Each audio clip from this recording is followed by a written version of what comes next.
Малый костер для остановки зимой.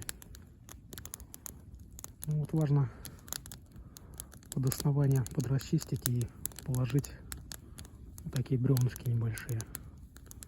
Жердины хотя бы. Сухие желательно. Вот. И дальнее от вас должно быть максимально толстое. Желательно камель какой-нибудь положить. Как по типу и в Эвенском костре. Про него уже много рассказано.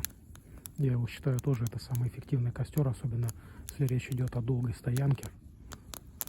Это когда вот на это бревно еще так вот ложатся длинные бревна, они как бы создают козырек.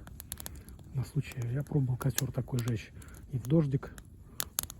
То есть он как бы не дает не залить полностью костер, а у вас все время угольная яма поддерживается.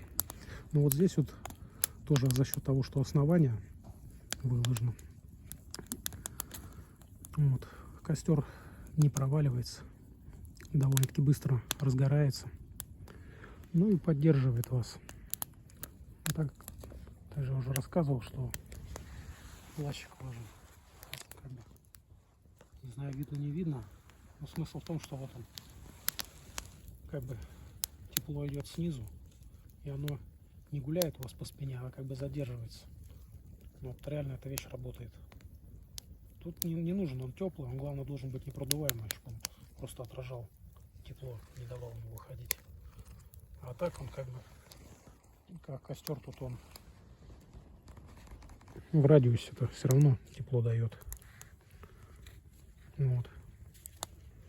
И вот когда у вас есть вот уже основа такая, это вот оно прям так, можно сказать, тут и лежало. Я просто нашел такое место уже. Бревна. Вот и тут достаточно немножко веток подкидывать, чтобы согреться. Если вот речь идет о короткой остановке, то это очень удобно. Согрелся, отдохнул и пошел дальше.